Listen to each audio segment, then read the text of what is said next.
জোরে একটা তাকবীর দেন, নারায়ে তাকবীর, লিল্লাহি তাকবীর। আল কোরআনের আলো, তোমার নেতা আমার নেতা, দুনিয়ার মুসলিম, লিল্লাহি তাকবীর। আমার বন্ধুগণ, টাকাগুলো নিয়ে মঞ্চে জমা দেন। আমি আপনাদের সামনে তেলাওয়াত করেছি কোন সূরা? সূরা জুমার কয়টা আয়াত? আরো একটু জোরে বলেন, কয়টা আয়াত? 2টা আয়াত তেলাওয়াত করেছি। 3টা আয়াতের আলোচনা করার বিষয়, কিন্তু সময় কম বলে 2টা আয়াত তেলাওয়াত করেছি। দেখি 2টা আয়াতের পরে কতক্ষণ কথা বলা যায়। যদি আজকের কোনো কথা আপনার অসম্পূর্ণ থাকে, যদি কোনো কথা আজকে শেষ করতে না পারে, আজকেরটা দিনের মাহফিল, খুব তাড়াতাড়ি 12ই জানুয়ারি একটা মাহফিল আছে আমার, রাতের মাহফিল। এটা হলো 1 তারিখ, দিনের মাহফিল। দিনের মাহফিলের সময় কম, কিন্তু রাতের মাহফিলের সময় বেশি। এই জন্য আজকে যদি কিছু কথা গোপন থাকে, দুঃখ নেবেন না, কষ্ট নেবেন না। 12 তারিখ ওইটা আমি পূর্ণ করে দেবো ইনশাল্লাহ। সেটা হচ্ছে মধ্য পাইটকা পাড়া, ডাক্তার বাড়ি বাইতুল মুয়াজ্জিম জামে মসজিদ। চেনেন আপনারা? চেনেন? কত তারিখ মনে রাখবেন? কত তারিখ? 12ই জানুয়ারি। যাক, অনেক সময় নষ্ট করবেন, শুধু একটু দাওয়াতটা দিয়ে দিলাম। বামনডাঙ্গা, হ্যাঁ বামনডাঙ্গা না,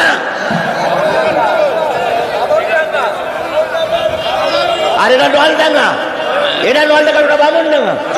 ডাঙ্গায় ডাঙ্গায় মরণ, ওটা সুন্দর কাজ, এটা হলো সাদুল্লাহপুর, ওটা বামনডাঙ্গা, এটা নলডাঙ্গা। আচ্ছা ঠিক আছে, ঠিক আছে, হোক হোক। এবার বসেন, কালেকশন হয়ে গেছে। শোনেন ভাই, কালেকশনের আগ পর্যন্ত সত্য কথা বলা যায় না, কারণ কালেকশনটা যেন ক্ষতি না হয়। এবার কালেকশন হয়েছে, এইবার হবে আসল কথা। শ্রোতা 10 জন থাকলো থাক, 20 জন থাকলো থাক, আর কমিটির কাছে আমি দায়বদ্ধ নেই। এবার হবে সঠিক কথা। কথা বলেন ঠিক না ঠিক? কোন অবস্থায় কথার পরিবর্তন হবে না। বলুন তো, যখন ওরা 15 বছর ক্ষমতায় ছিল, তখন আমার আলোচনা চলেছে না চলেনি? তখনও কি আমি কথা গোপন করেছি? তখনও কি আমি কথা গোপন করেছি? এই লেবু মাওলানার পক্ষে দাঁড়িয়ে অনেক মঞ্চে জীবনের ঝুঁকি নিয়ে কথা বলতে হয়েছে। কথা বলে ঠিক না ঠিক? অনেকেই বলেছে লেবু মাওলানা দালালি করতেছে, মঞ্চের থেকে নামলি কাল্লা আলাদা হয়ে যাবে। আমি তখন হুঙ্কার দিয়ে বলেছি, তোমাদের কাল্লা ঠিক থাকবে কিনা তোমরাই চিন্তা করো। এখন দেখেন ওদের কাল্লা নিয়ে ওরাই ব্যস্ত, আমাদের কাল্লা ঠিকই আছে। আলেম ওলামাদের দেশ থেকে তাড়াইতে চাইছিল না? গেছে কারা? গেছে কারা? গেছে কারা? আর কিছু কিছু লোক আছে এখন এদেশে আছে, আমরা বলতেছি গাই গরু চলে গেছে, তুমি বাছুর তোমার নিয়ে যায়নি, তুমি আর ওই পলাই নিয়ে গাই গরুর পিছনে দৌড়াদৌড়ি করো না, বরং এই দেশে থাকো, এই দেশের সাথে তওবা তিল্লা করে আমাদের দেশে গণতান্ত্রিক যে কটা দল আছে তাদের দলের ভিতরে যে কোনো একটা দলের ভিতরে ঢুকে পড়ো। নতুবা যদি পাক পাকুন করো, একবার ক্ষমা করা হয়েছে, দ্বিতীয়বার জনগণ আর ক্ষমা চোখে দেখবে না। একবার তোমাদেরকে মাফ করে দেওয়া হয়েছে, দ্বিতীয়বার যদি ওই পন্থা অবলম্বন করো, এবার জনগণ ঠ্যাং গুঁড়ো করে ফেলবে।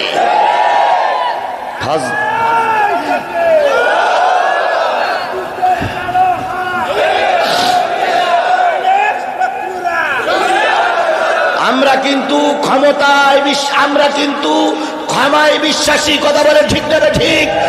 লেবু মাওলানা ভাই কিন্তু একটাই কথা বলেছেন, সবাই যারা অপরাধী না, আপনারা যারা অপরাধ করেননি, যে যা দলের সাপোর্ট করেছেন, ফিরে আসুন, আপনার জন্য ইসলামের দরজা খোলা। কিন্তু যদি এই দেশের খেয়ে, এই দেশের গেয়ে, এই দেশের মাটি এবং মানুষের সঙ্গে বেঈমানি করেন, জাতি কখনো বেঈমানদেরকে ক্ষমা করেনি। আমরাও ইনশাল্লাহ বেঈমানদের ক্ষমা করব না। কথা বলেন ঠিক না বেঠিক? আর বেঈমানদের সঙ্গে যারা হাত মিলাই চলবে তাদেরকেও জাতি ক্ষমা করিনি, আমরাও এই মুনাফিকদের ক্ষমা করব না। হয়তো কাফেরেরা চলে গেছে, কিন্তু মুনাফিক কিন্তু এখনো দেশ থেকে চলে যায়নি। এই মুনাফিকদের মোকাবেলা করার জন্য আমাদের সকলকে আগামীতে প্রস্তুত নিতে হবে। ইনশাল্লাহ বলেন, ইনশাল্লাহ বলেন, ইনশাল্লাহ বলেন।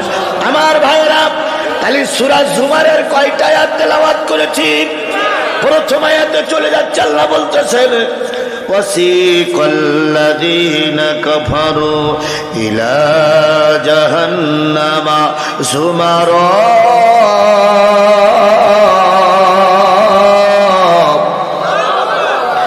একদল অস্বীকারী জাহান্নামীদেরকে কিয়ামতের দিন একদল ফেরেশতা পিছন দিক থেকে হাঁকাইতে হাঁকাইতে, তাড়াইতে তাড়াইতে, পিটাইতে পিটাইতে, ভর্ৎসনা করতে করতে, বিভিন্ন কায়দার খারাপ ভাষা ব্যবহার করতে করতে একদল মানুষকে কোন দিকে তাড়িয়ে নেবে? জাহান্নামের দিকে তাড়িয়ে নেবে, জাহান্নামের দিকে নিয়ে যাওয়া হবে। যখন কোটি কোটি মানুষ রোজ মাহশরের ময়দানে উঠবে, আল্লাহ পাক বলবেন জাহান্নামীরা আলাদা হয়ে যাও, জাহান্নামীরা আলাদা হয়ে গেল, জান্নাতীরা আলাদা হয়ে যাও, জান্নাতীরা আলাদা হয়ে গেল। জাহান্নামীদেরকে ফেরেশতা আল্লাহ বলবে এদেরকে কোমরে দড়ি বেঁধে অথবা পিটাইতে পিটাইতে অথবা আগুনের লাঠি দিয়ে মারতে মারতে কোন দিকে নিয়ে যাও? জাহান্নামের দিকে নিয়ে যাও। কারণ এরা দুনিয়ায় ছিল পাপিষ্ট, এরা আমার কোরআন অস্বীকারী, এরা দেশকে অস্বীকারী, এরা ধর্মকে অস্বীকারী। এদেরকে কোথায় নিয়ে যাও? জাহান্নামের দিকে নিয়ে যাও। হাত্তা ইযা জাউহা, সবাইকে ব্যারিকেড দিয়ে গরুর মতন চারিদিকে দড়ি দিয়ে বেঁধে যখন জাহান্নামের সামনে নিয়ে যাওয়া হবে, হাত্তা ইযা জাউহা ফুতিহাত আবওয়াবুহা, এমনকি জাহান্নামের সামনে যখন চলে যাবে জাহান্নামের দরজা অটোমেটিক খুলে যাবে, কোনো চাবি লাগবে না। বিনা চাবিতে কি হয়ে যাবে? কি খুলে যাবে? জাহান্নামের দরজা খুলে যাবে। এবার জাহান্নামের ভিতরে কি আছে এতক্ষণ দেখা যায়নি, কারণ জাহান্নামে কি দেওয়া ছিল? দরজা দেওয়া ছিল। জাহান্নামীরাও জানে না বাইরে কারা আছে, কারণ তারা এতক্ষণ জানে আমরা জাহান্নামের কাজ করছি, আমরা তো বাইরের খবর রাখবো না। দরজা খুলে গেল, জাহান্নামীরা বাইরে দাঁড়িয়ে আছে, ভিতরে জাহান্নামী ফেরেশতারা ছিল, তারা এখন মুখোমুখি হয়ে গেছে। এই দিক জাহান্নামী আর ওই দিক ফেরেশতা, মাঝখানে দরজার মুখোমুখি হয়ে গেছে। এবার দেখেন ফেরেশতারা কি বলে,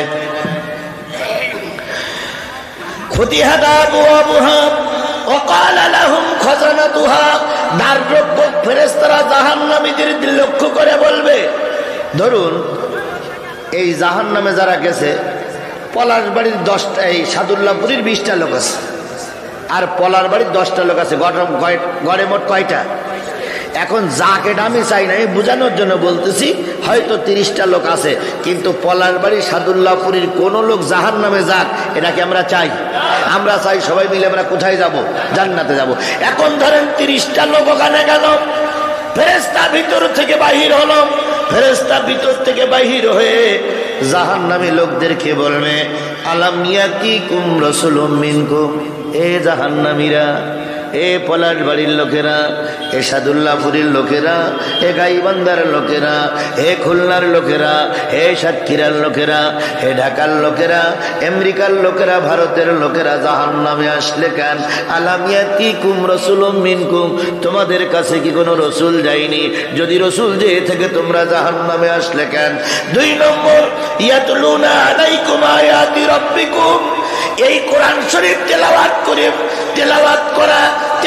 কি তোমরা শুনোনি? তোমাদের সামনে কোরআনকে তেলাওয়াত করার জন্য কোন রসুল যায়নি? যদি যেয়ে থাকে জাহান্নামে আসলে কেন? প্রশ্নটা করছে কারা? ফেরেশতারা। কাদের কাছে? এখন আপনি আমি জাহান্নামে যদি যাই তাহলে কি উত্তর দেব? আল্লাহর ফেরেশতারা বলতেছে তোমরা জাহান্নামে আসলে কেন ভাই? তোমাদের কাছে কোনো রসুল যায়নি? তোমাদের কাছে কিতাব যায়নি? এই 2টা প্রশ্ন। আরেকটা প্রশ্ন পরে আসতেছে, তোমাদের কাছে কিতাব যায়নি, রাসূল যায়নি, তখন আপনারা কি বলবেন?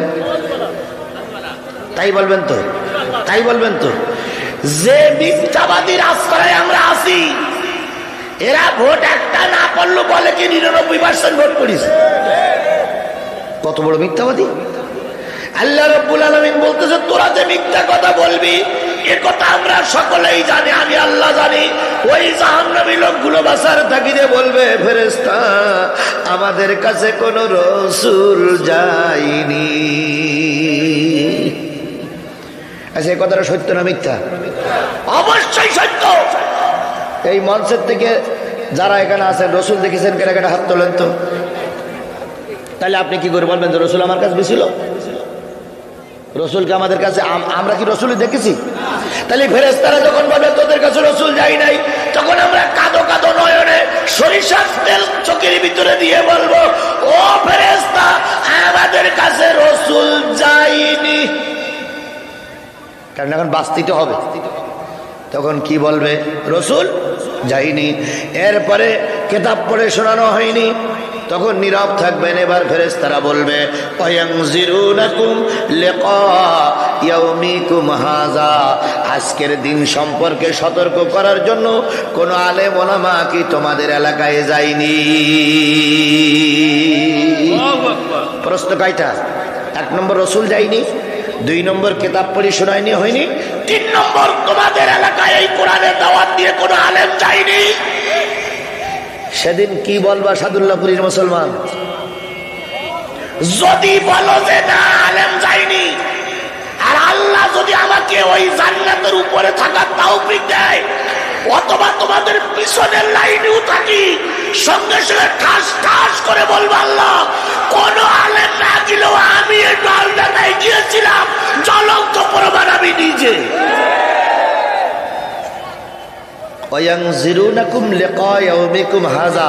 আজকের এই দিন সম্পর্কে সতর্ক করার জন্য কোন আলেম কি তোমাদের কাছে যায়নি? তখন কি আপনারা অস্বীকার করতে পারবেন? জোরে বলবেন পারবেন? পরের প্রশ্নের উত্তর পরে আসতেছে। এখন একদল লোক দাঁড়িয়ে আছে জাহান্নামের সামনে, আর একদল লোক জাহান্নাম থেকে ফেরেশতারা বেরিয়ে এসেও ইন্টারভিউ নিচ্ছে তোমরা জাহান্নামে আসলে কেন?